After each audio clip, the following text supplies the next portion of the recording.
Welcome to the Check-In, a show where a couple of friends hang out on their lunch break and talk about life under ascended fascism. I'm Jody Sexton. I'm here with my good friend Danielle Moody. Danielle, how are you doing? I've been looking forward to talking to you all week. What's the good word? I assume you're feeling great.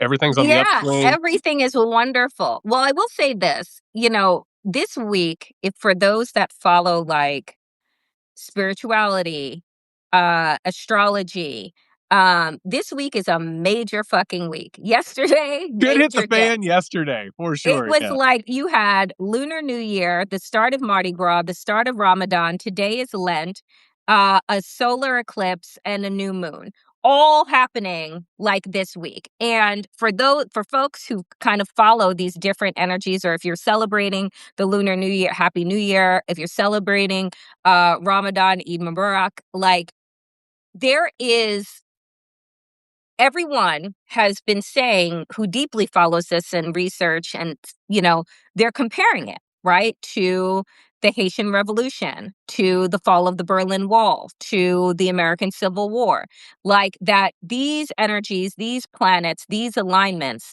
haven't happened since those times, and this is what happens in those times. There are revolutions and acts of war and a collective awakening and consciousness raising. And I think that you and I have been talking over a year now. I mean, I guess it's been over a year, right? Like I think so, close to a year, maybe.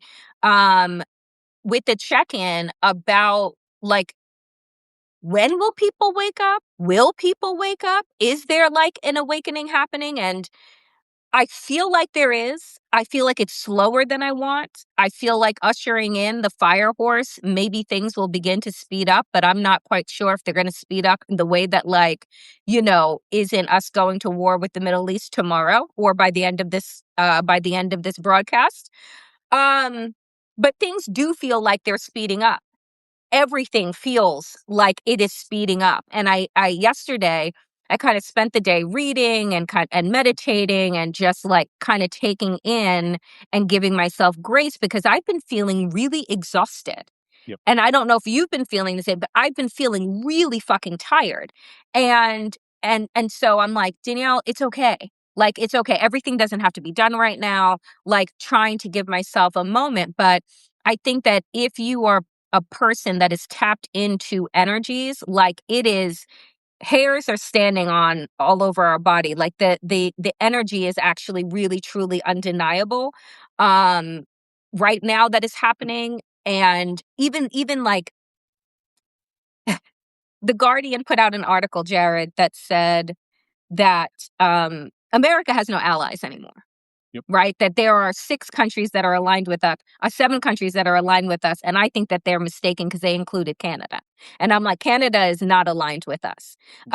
Mark Carney, PM Mark Carney, is very clearly, he is the leader of middle powers right now that is organizing against the United States. And this reordering of world powers, this reordering, I also think there is a reordering of us, right? Like our power, what we want to do, how we want to be in society, and so how we want to be in life. And so how am I feeling? I feel like I am like a bulb that was plugged into like 1,000 watts. That's how I feel right now. Yeah, I mean, I want to get deep into that, but before I do, I want to give like a piece of like check-in advice that is very, very simple and small. Man, I cannot recommend highly enough going to bed a little bit earlier than you usually do. Yeah, maybe. It, And it, not it scrolling. it's so funny, like how much of a difference that's made for me, which is like that extra hour and a half, which by the way, like the reason why it used to matter to me is because I was in an abusive household where I only got to rest when everybody went to bed. And I knew that I was safe and I got to like squeeze as much out of, the night as I possibly could.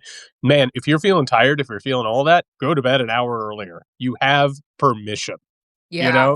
like don't push yourself because what you're saying is exactly right. We are I was trying to find the perfect metaphor because I was writing about what's going on with Iran. And for people who don't know, like, we're very likely going to go into a massive war against Iran that could turn into a regional conflict and possibly World War III if things pop off the right way, right? That is happening right now. No one's talking about it. It's not on the regular news. It's not on socials, any of that stuff.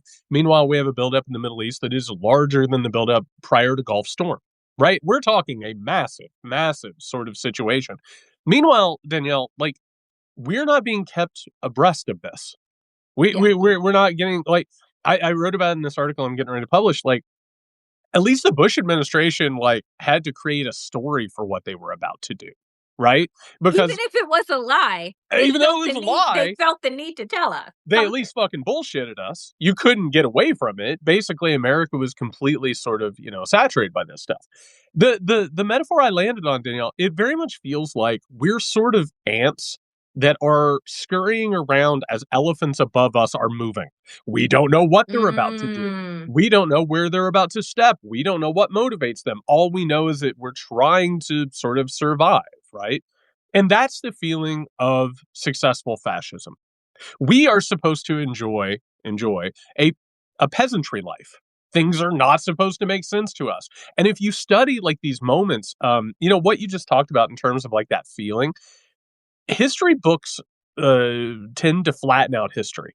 They tend to take away the experience of what it is to live in those moments. Like when I was doing research for the Midnight Kingdom and American Rule, like you could read certain books and it's like this happened and then this happened and then this happened. And it just makes it feel like history is on a conveyor belt. mm, It's just like this is yeah, going on. But then if you read like the contemporary accounts, weird shit is going on the entire time. yeah. There's all kinds of stuff. So like for me, what I'm keeping eye on right now, everybody in their own particular interest, whatever it is, and we're so segmented by demographics and interest and our own sort of like pursuits. Every different demographic and every sort of niche idea right now is obsessed with one thing, which is shit's about to change, right? Yes. Things have reached a point where they cannot continue the way they are. We don't know. And for some, it's like crypto. Bitcoin's going to take over the fiat currency and it's going to change this. For some people, like a big thing today, it's funny, Danielle, is that there's like all this sort of electrical interference that's happening because of like a bunch of solar storms that have just happened. By the way, it's really weird whenever you look at astrology and how it like kind of checks out and shit. We don't need to talk about that totally today, but here we are.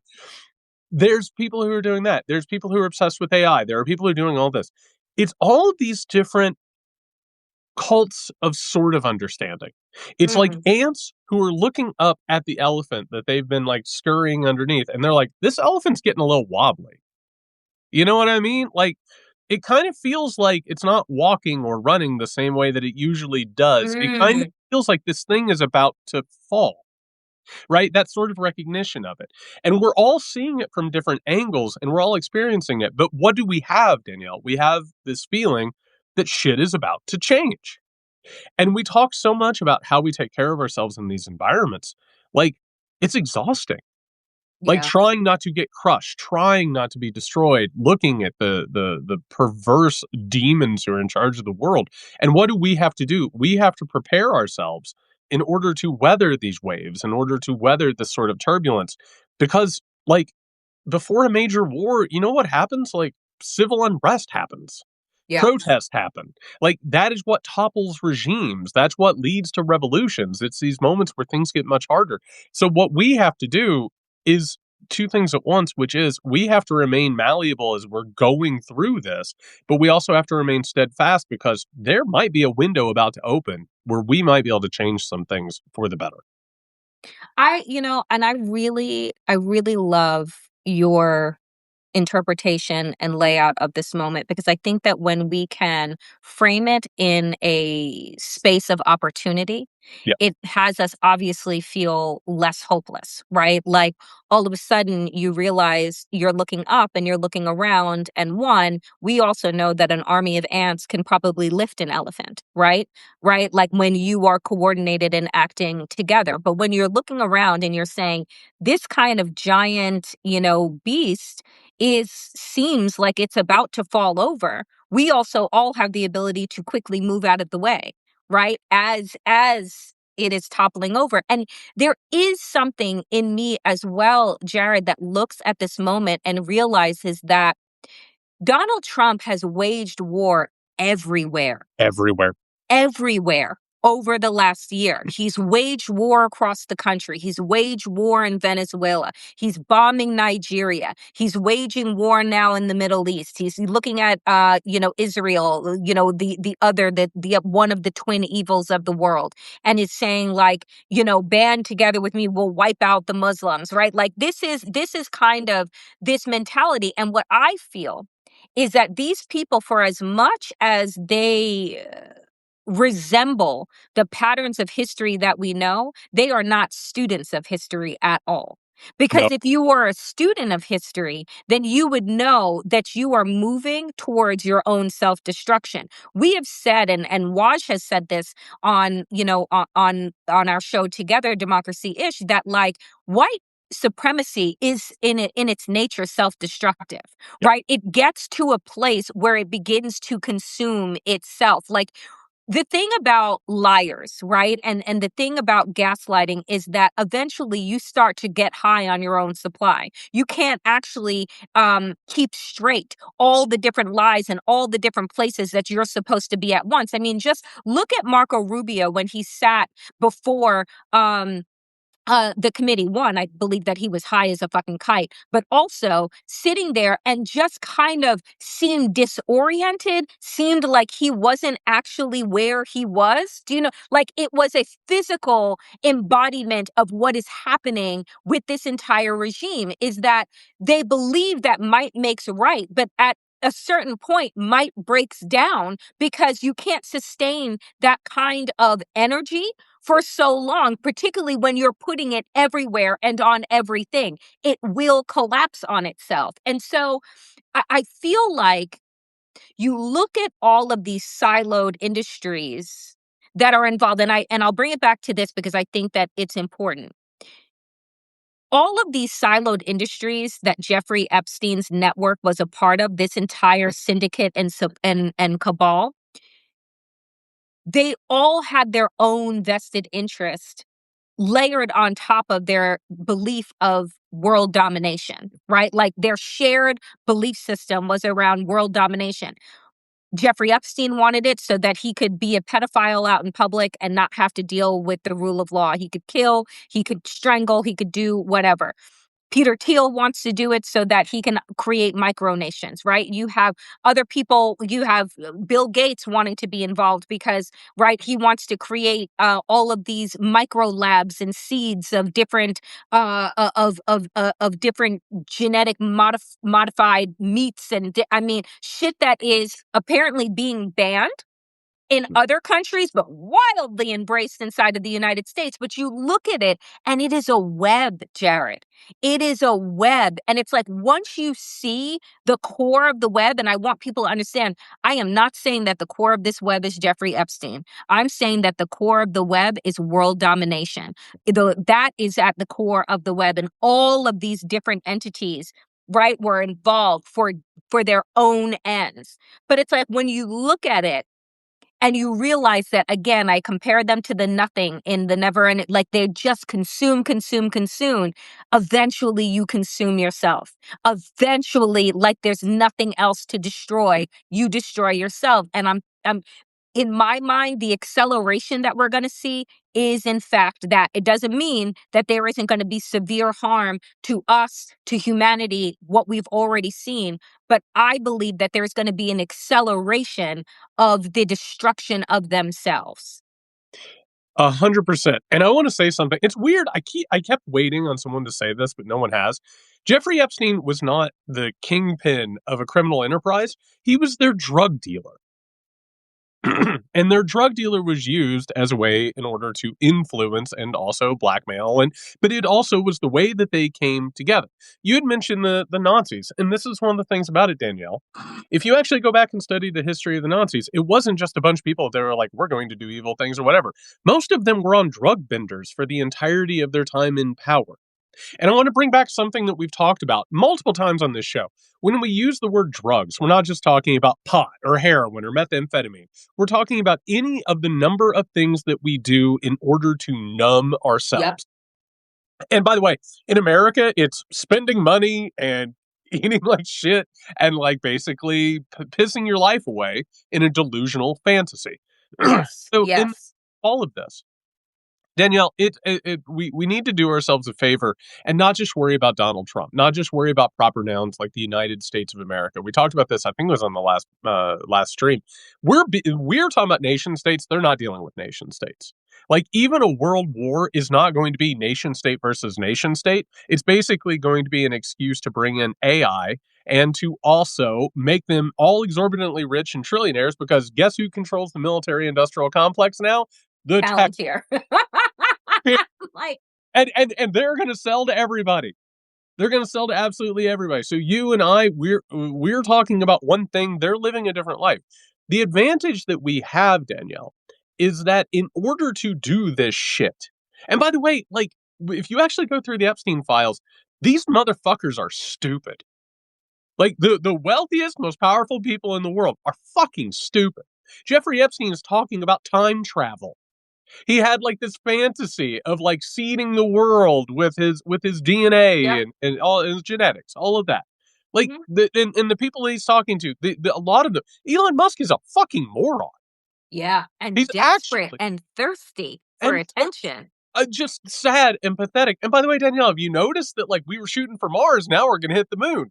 Anyway, moving along, these people, the thing that drives them to do what they're doing is what makes them vulnerable, which is that they are weak, they are hollow, and by the way, almost all of them are as high as fuck Hi. because you can't do this. You can't treat people like this. Yep. You cannot hurt people like this with and it doesn't matter who you are. There is at least a shred of a conscience inside of you at some point or another that says you cannot treat people like this. Also, speaking of drugs, no one has talked about whether or not drugs were involved with the Jeffrey Epstein crime syndicate. Because guess what? You're not doing that shit if you're sober. You're not doing that shit if you have a clear mind, right? A lot of this stuff it always involves the sort of webbing of drug abuse, dissociation, and then passing your pain on to other people. Yep. These people will self-destruct. And right now, we talked about the Iran thing. The fact that they're not even worried about having to sell us on this thing is a misstep. They can tell us whatever they wanted. There's nothing stopping them from saying the smoking gun will be a mushroom cloud. There's nothing stopping them from doing that, which at least would start to manufacture consent. But getting high on your own supply, which you brought up, they Yep. don't feel like they need to. And Because what are these? who's gonna check me? And what are these motherfuckers doing, Danielle? I spend so much of my time watching these official missives. Did you see the video with Kid Rock and RFK? No, because I Oh, just it's the wildest thing that you've ever seen. And the reason it's so wild, it's the same reason that Homeland Security and ICE and all these videos they're releasing, you watch them and you're like, who is this for? And it's only fucked up people who are seeing this and recognizing their own fucked upness. Meanwhile, everybody else is being turned off by it. There's a reason why it's historically unpopular because the people who are going to, the ants that we're talking about, who are going to at least get out of the way of the elephant, if not lift it, the rest of us are like, hey, hold on. This has gone so off the rails. There's no defending it. Unless you are high out of your mind and dissociating and absolutely on a bender of power and abuse, this doesn't make sense to you.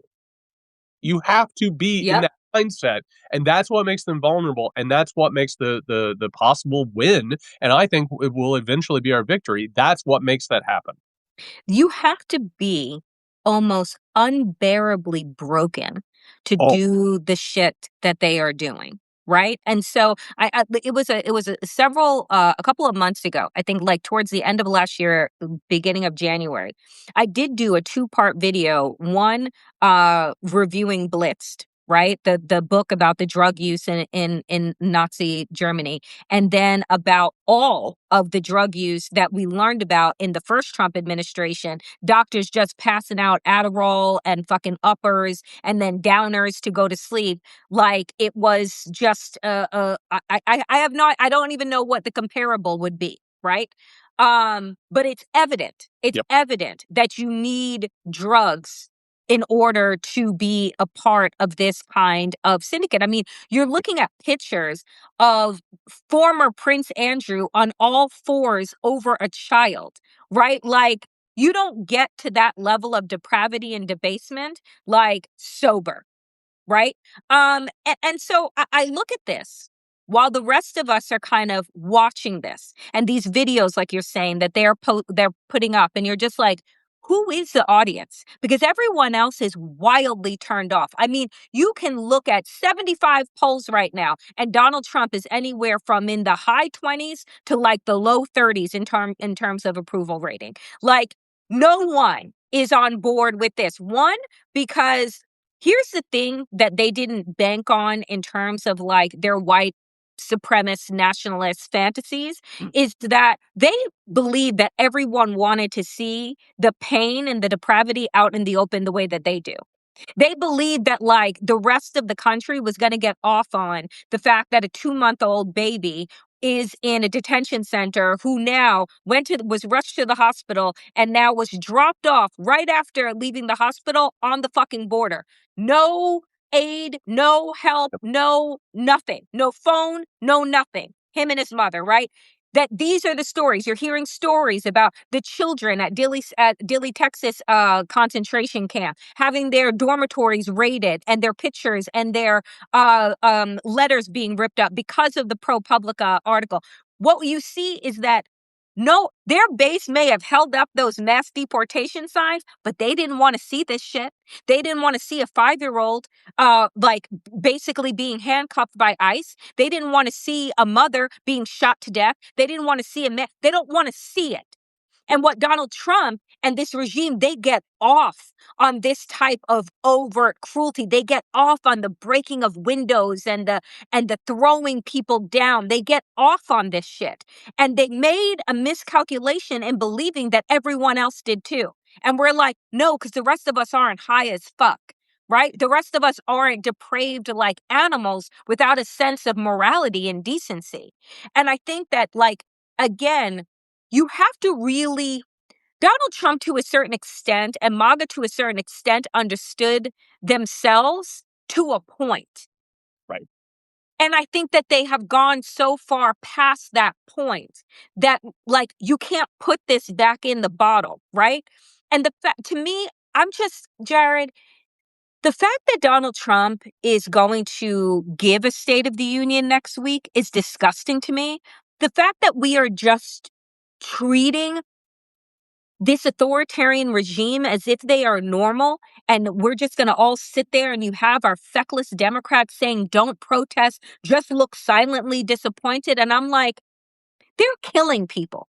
Killing people. They are killing people. Who we know about is like this much, folks, about what is actually going on behind those detention center doors. It is this much. That's how much we know. They are killing people. And we're just going to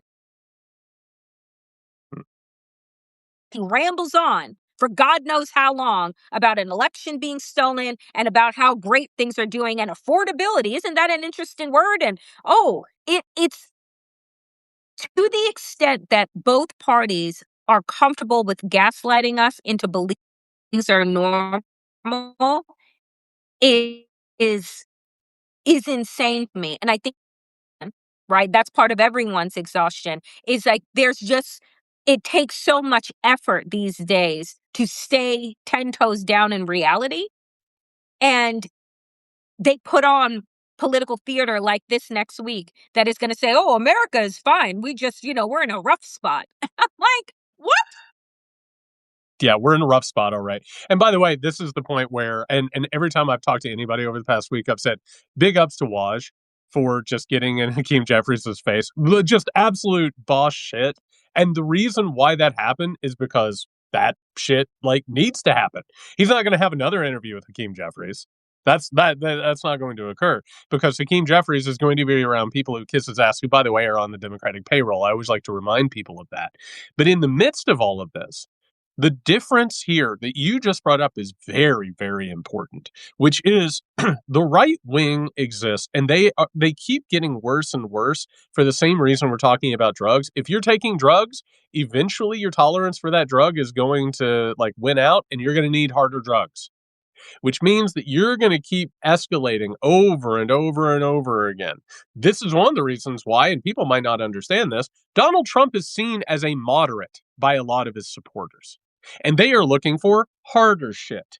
They're looking for Nick Fuentes. They're looking for open Nazis because this process doesn't fix itself.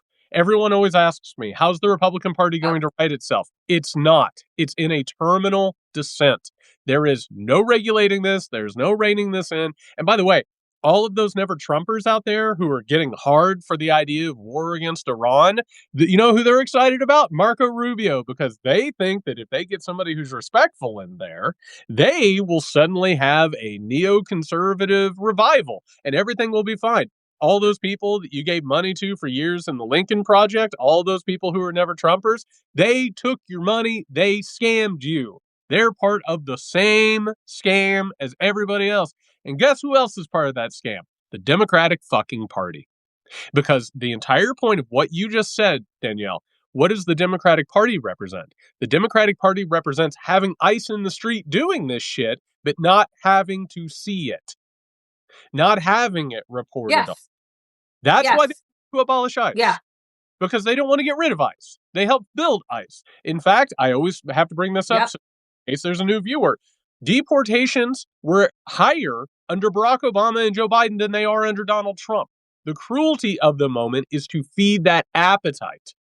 It's to say, hey, I know that we've talked for years, we've dehumanized people. Here's the violence you were promised. It's feeding the base, and the base wants more and more Yep. and more. And guess what, Danielle? You're absolutely right about what's happening in the concentration camps. We don't know how many people have died. You know what will happen if it's revealed? The base will love it. They will accept it. The same way that they've accepted Epstein, the same way that they've accepted all of this. Because what we're talking about is a cycle that will continue and continue and continue until it devours itself and everything around us, unless we take advantage of the opening and say, guess what? We're done with this fucking shit.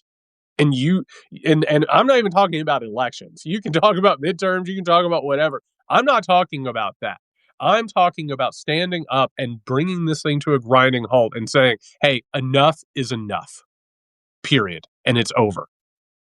I watched this newscaster. He's going viral right now. Chinese newscaster, and it was in English, talking about the United States and how the audacity of the United States to think that it has any moral ground to stand on. He's like the United States. He's like the West has been writing report cards on human rights for the rest of us as if they have some like moral high ground. And he's like, and what the reveal of the Epstein files have shown us is that they are just as, if not more, debased than everybody else that they've been lecturing for the past centuries plus. Can I say one thing on that note, Danielle? Mhm. I want to start screaming from the rooftops. We didn't defeat the Nazis, we absorbed them. Mm. We are the inheritors of the Third Reich. And I mean that literally and figuratively. Period. Yeah, it's just like you look at what America, what was the Roosevelt walk softly but carry a big stick, right? The whole idea of foreign policy for a very long time around the world, right? But there's no more walking softly, right? There has always been like beating down smaller nations, beating down and robbing, right? Nations. I watched another interview the other day. Boris Kojo, model, actor, black German, and he was like, colonization has never ended. He's like, let me tell you what the French have been doing in African nations. Like that the French would be bankrupt if not for the way that they have tied African nations that they once had physically colonized into treaties that essentially have them give away all of their resources and all of their wealth. And if they don't, then they actually will become physically occupied and like went on this whole thing. And so you have to look what I feel like is happening right now, Jared. on top of the absorption that we've done, and remember that the Nazis got all of their tricks and of the trade from the United States to begin with, right? And these are the things that we don't actually want to own as a part of our sordid history in this country. But there is a reckoning that is happening in the world right now. Well, you want to talk about America first? No, it is America alone. Donald Trump is creating a new world order that no longer has the United States at the center. And the rest of the world, from the African nations to Asia to the Middle East to Europe, is looking at the United States and saying, who the fuck have you been judging? Right? Like, seriously, who have you been judging? When you all are running like a full-on pedophile ring cabal, and you have and there's nothing that's happening to any of the people that are involved, and you're going to sit and lecture us? You think we're going to wait another 8 years for you to get your shit together with the president that maybe you put in place for another 4 years? You think we're going to trust that? Like, you have taught us that you are untrustworthy. So now we are creating systems, right, that may take a bit of time to strengthen, but we don't need you anymore and we don't want you because we don't trust you. So it's like, so when you look at what is happening right now and the acceleration of that reality, that like the collective consciousness that I'm talking about isn't just happening with, citizens inside of the United States, citizens and non-citizens alike. It is happening collectively with these nation states that have been looking at the United States of America as its daddy, right? That has been reprimanding and giving out money and giving out allowance. But then if you're too bad or you're not good enough or blah, blah, blah, then we take. And it's like, who is the world right now without United States? Well, you're going to find the fuck out. You're finding out in real time. And I'll say this: everyone who talks to me, I started talking about the American Empire falling a while back, and people are like, "What do you think?" Good, great. Guess what? This is the great abomination. This is like if everybody wants to believe, and one of the things she's brought up that I think it's really important to bring up, like everything scales from the personal to the geopolitical. Everything psychologically and emotionally scales from the personal to the larger. Danielle, so many people have not come around to the idea that the great parent, the United States of America, is not perfect. As you grow up, you have to face a certain reality, which is at some point or another, you have to look at your parents and be like, oh, they're just people. Right. They're People who make people. mistakes. People make mistakes. And by the way, like all of these people who are still stuck in all of this, they are lost in this magical thinking fantasy about what happened to them as kids. Like, all these stories about their families or whatever, they're not living in like technicolor, real life, three-dimensional existence. This is one of the reasons, by the way, that the right wing looks at Donald Trump as daddy, and why a lot of Democrats look at the institutions and they're like, why won't the institutions save me? And why? Because the institutions have always helped them, largely because they come from middle class backgrounds where their parents get them jobs and send them to the best schools, right? So they look at all of this as a parental system. Meanwhile, if you actually look at this thing, Danielle, what has the quote unquote American century, and by the way, the most American thing imaginable, the American century is probably going to be about 80 years, which is fucking funny, right? That we're talking about a century of this. What is the American century wrought? It started off, I made the comment about the Nazis. It started off by bringing in Nazis, by bringing them in to run our weapons programs.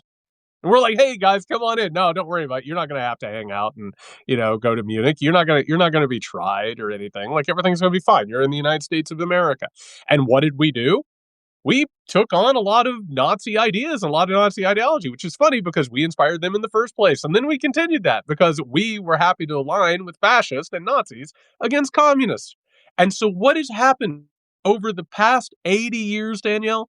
We have undermined democracy. We have created pet dictatorships, which, Yep. by the way, we're more than happy to have people enslaved and murdered and destroyed as long as they Yep. give us As resources. long as we reap the benefits of it. As long as we reap the benefits. And guess what? The right wing is like, we should go further. We should embrace Nazism. What do the moderates and the corporate centrists say? Well, it's the best of all worlds. Motherfucker, is it? Go tell that to someone in the supposed second or third world. Go tell that to children who are in sweatshops. Go tell that to a child who is starving in Gaza right now, you piece of shit. Like, really? You're going to tell me this is the best of all worlds? No, it's not. It served you. Yep.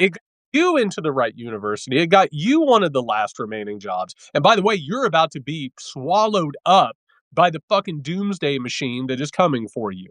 So what you're doing right now, maybe it serves you and maybe you can deal with it and maybe you can go to sleep at night and forget about these people, but you are as high on your own supply as these motherfuckers who are Mm. taking the drugs.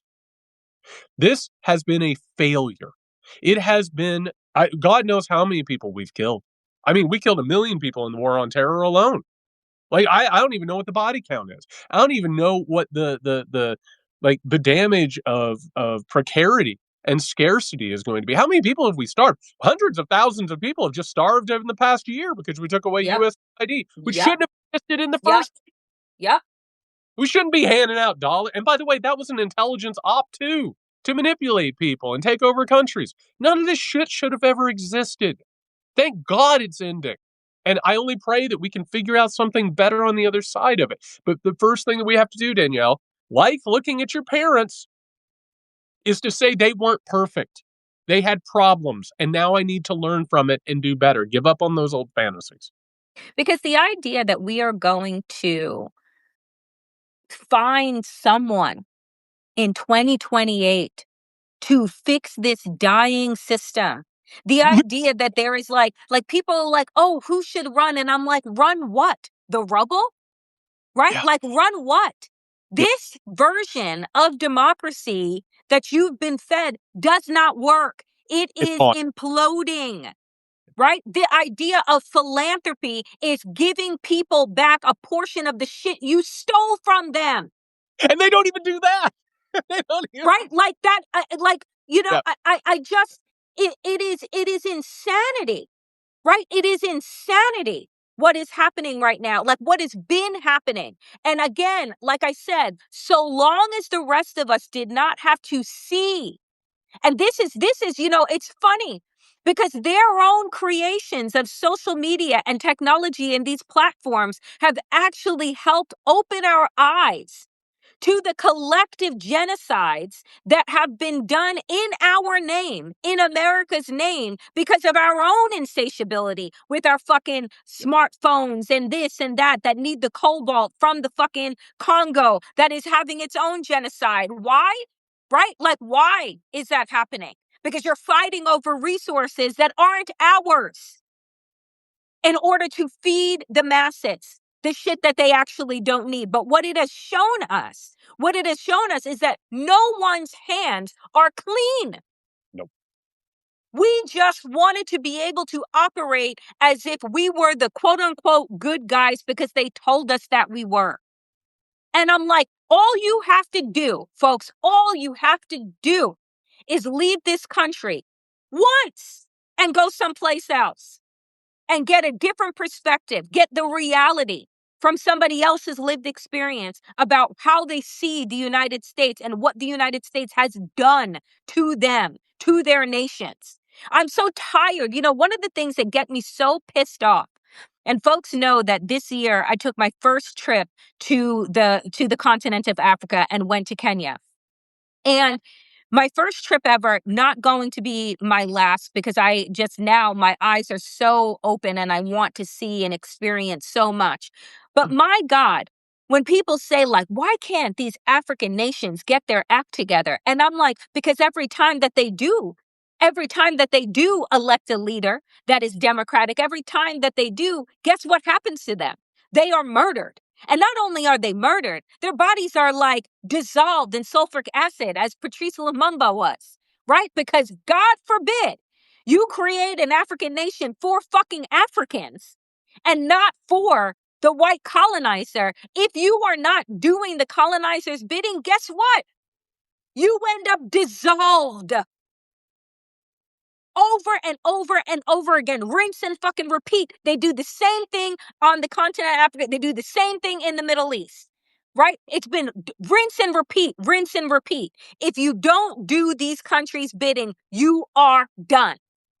And so I just need for folks to recognize that when you say hot shit about other places, you really have to have a deeper understanding of who America is and how America has operated. Yes, Jules, and in Latin America as well. My God, in Latin America as well.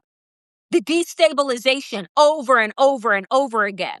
It was just recently that somebody said, one of the Mexican politicians or ambassadors had said, "Do you know who the biggest funder of the fucking drug traffickers are in the cartels? It's the United States." So, like, what are we talking about here? And using the subject of Africa, a little bit of a history lesson that people might not understand, and hopefully it's clarifying. We tell the story why the United States of America and the Allies destroy Nazi Germany. It was because they were carrying out the Holocaust and they were hurting people and they were evil. No, it's because they were trying to get in on their game. They were totally fine with the Nazis, like, massacring the Herreros and having African colonies. It was when they started colonizing Europe was the problem. When they started fucking with Great Britain. The whole issue here is that on one hand, we have a story about how things happen. That's not how things actually happen. They didn't have a problem with any of that stuff. They didn't, they knew that they were anti-Semitic. In fact, if you go back, maybe if you have an afternoon that you want to spend some time, go look at how the New York Times talked about Adolf Hitler and Benito Mussolini before belligerency started off in Europe, because they loved them. They thought they were fantastic. It didn't matter that democracy was being destroyed. The problem they had, they were the new kids on the block. They were trying to horn in on some of their business. The entire point is this. We've been living in this world our entire lives. Entire It lives. so happens that right now it is more, at times, reality is not very accessible, right? You're living high on the hog. Matter of fact, I think the 1990s are a perfect example of this. You look back on this time period and the way people look at it, you listen to the music, watch the movies, any of that stuff, people, like, the economy was good. And people are laughing now, Danielle, and they're like, oh, the Dow's over 50,000, and that's why everything's okay. You laugh about it. That is the operating principle of the United States of America. When things are actually good and people feel secure, that version of reality is very, very small and you can't see it. Why? Because the money making is good. It's the equivalent of working at a business that is really criminal, but guess what? You don't have to look at the crime and you're getting paid really, really well. And what is the United States? A criminal organization that has become the largest superpower in the history of the world. And now, because shit is getting unsustainable, because that elephant that we're talking about is starting Yep. to get a little shaky on it, Wobble. Yep. we can have a real conversation about what's going on. We can have an actual conversation about how this has been wrong. And we can have a moral inventory. And what you just said is extremely important. I really think it's important for everybody to think about this. You're right. None of our hands are clean. None of them. And guess what's going to happen in a couple of weeks, Danielle? Because of AI and this whole mad rush into the apocalypse, you're not going to be able to afford phones like the one that we're talking on right now. Yep. You're not going to be able to afford laptops. You're not going to be able to afford TVs. Matter of fact, my guess is it's probably going to affect the automotive industry, considering how many chips they use now. Guess what? Then all of a sudden we can have a conversation. Is something like this phone okay? Is something like that okay? And guess where it comes from? Slave labor. It Yep. comes from authoritarian dictatorships. All of a sudden, reality is viewable. All of a sudden, we're not, high on the hog having the spoils of empire. We have to have a moment of sober clarity, which is this shit Mhm. has never worked. It just made us feel comfortable for a while. And now we can make decisions outside of whatever that used to be. Because we have a quote unquote leader right now that is not interested or vested in Right. our comfort. Do you Exactly. understand? Like, the major difference between a Donald Trump and a George W. Bush, right? Or a Clinton or what have you, is that the rest of them were actually invested in and also indoctrinated into this idea of the American dream. And so long as they were continuing with that narrative, That right, perf- at the expense of others, right? Then we were like, oh, but they're about us. Right? My favorite line for folks who ever watched the Shonda Rhimes show Scandal. Cyrus Bean. Cyrus Bean was the chief of staff to the president. And there's an incredible scene. And he says, Kerry Washington looks at him and says, "You're a monster," after she realizes that he has murdered so many people. And he goes, "Yeah, but I'm your monster." And that has been our American presidents. It's like to the rest of the world, their veil was lifted and their monster faces were showing. But when they came home to us, right? They had the soft face and the soft voice, and they played the saxophone and they shot basketball and they were, oh gosh, oh darn. And they were folksy and they made us feel good. But to the rest of the world, they were fucking monsters, but they were our monsters. And now that monster has turned on us. And that's where we sit right now in the United States, is that now we brought in a president that doesn't give a fuck about us. He cares about as much about us as he does the genocide that is happening in Palestine, as much as the genocide that's happening in Congo. He could care less. Right. And that's why there's like this collective, like, oh my God, how did we get here? This isn't the America that I knew, blah, blah, blah. Because Donald Trump's like, this mask is itchy. I don't want to wear it anymore. And I don't fucking have to. And what has happened the entirety of his career? He's been rewarded for never wearing that mask. He's been a piece of shit since he became a public figure, and he's only gotten worse. That's the entire point. And we get stuck in some people call it great man of history. We look at like, oh, this person did this and this. It helps if you unfocus your eyes and realize the president of the United States of America, it's the equivalent of Ronald McDonald. Ronald McDonald does not make decisions about McDonald's. You know, he'll go to a celebrity golf tournament and have like a big check, but he's not in the boardroom making decisions about where the money is. He doesn't know what the fuck is going on. He doesn't have a clue. Like most presidents, and if you actually look, Danielle, if you look at any of these presidents, I actually found the most fascinating thing in the world, Barack Obama's autobiography. The main theme is I wanted to do better and I couldn't do better, which is a story, right? Because if you look at politics through a lens of what we've been told, the most popular modern president that we've had an incredible surge of revolutionary populist energy behind him, but just couldn't do it. Just couldn't get over the line, right? Joe Biden, he had all these ideas, but there's Joe Manchin, there's Kirsten Sinema. The entire point is that, like, what we thought about as representative democracy has never been real. We just had characters. It's going back to the Ronald McDonald idea. We had Ronald McDonald's who would go out and, like, give a thumbs up and hug a kid and, like, you know, have a good time. Now the Ronald McDonald is showing up and being an asshole. And guess what? It's the same fucking thing. What's happening in the boardroom where the decisions are being made, it has nothing to do with the guy who is at the golf course with the check, right? In this case, Ronald McDonald is stealing the pennies out of your pockets, right? And pushing you down and laughing about it. But what's happening in the boardroom's the same. And you can tell yourself whatever fantasies. This isn't the America I knew. Guess what? The America you knew never existed. That part. That's the part. That's the part. And guess what? This is the hard thing for anybody who is in a journey of recovery, who is like growing from like a traumatic childhood or something. Clarity hurts, but clarity is a gift. It hurts and you'll have to grieve and it's going to be really painful because for the first time in your life, you have to make decisions. You have to make a choice about what the future would be like. And for the record, you know what most Americans don't know? Who they are. Yeah. And what they believe. Danielle, I don't know if you pay attention to this. You brought up 2028. The amount of liberals who are on social media in 2026 AD, the year of our fucking Lord, saying, I don't like Gavin Newsom, but I'll vote for him. Motherfucker, why are you already doing it? Like no one has even asked you to bend the knee yet, to just like give in to whoever has a D behind their name, but you've already decided? We are under 2 years away from the first primary. And people are always already like, I think Gavin Newsom's a monster, but I think I have a responsibility to vote for. He hasn't even fucking announced. And he is a monster.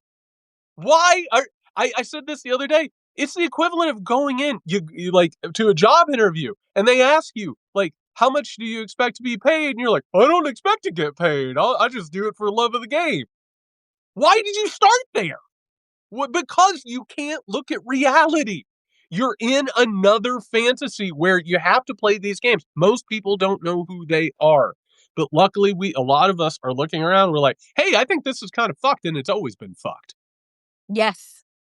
And I Yeah. think that it is for us, right? Like Donald Trump is not wearing a mask. He is not pretending. He's not asking permission. He is not creating a narrative that makes us feel good and sleep at night, even though it is a lie. It is up to the rest of us to lift the veil and to take out the earplugs and to have our eyes wide the fuck open and recognize that, like, yes, the American story that you have been fed is a lie and has been a lie your whole life. I don't care if you're in your 40s, your 50s, your 60s, your 70s, it has been a lie your entire fucking life. Right. And this idea, it has been a really good story. It's been this really good story that you can hold on to. Right. But it's never been actualized. Ask Black people, ask people of color, ask queer people, ask Muslims in this country, ask people that have disability. Go run down the list, right? Because unless you have been a white, cis, like wealthy man, guess what? The story has been bullshit. And so now that your eyes are wide open, I pray, I say to people, don't go back to numbing yourself because what you're seeing is horrific. It is. It is. It is horrific and it's shameful, and we are filled with grief and we are filled with shame about it. Those are the seeds of revolution, my friends. Those are the seeds of revolution that need to be watered because you do not get from 0 to 100. You got to make stops along the way. And that is called the awakening, right? That is called the awakening. There is never a birth, folks, that happens that is not painful, that doesn't involve blood, that doesn't involve like the possibility of death. Right? And pain. We are at a moment. We are at a precipice. We are at a portal right now. So it's like, do not turn away. Do not go back to just like numbing and streaming and swiping and drinking and smoking and doing whatever it is, right? To fill up the void, the pain that you are sensing right now, because those are the seeds. Right. That's exactly right. And revolutions happen when people, a lot of the time it's like there's no bread. There's nothing to eat. You don't have a choice. You've been pushed to the point where there is absolutely no choice. But revolutions also happen when people have the desire and courage to dream, which is like, this Mm, doesn't fucking work. And quite frankly, I'm not being rocked to sleep by this anymore. Right? mm.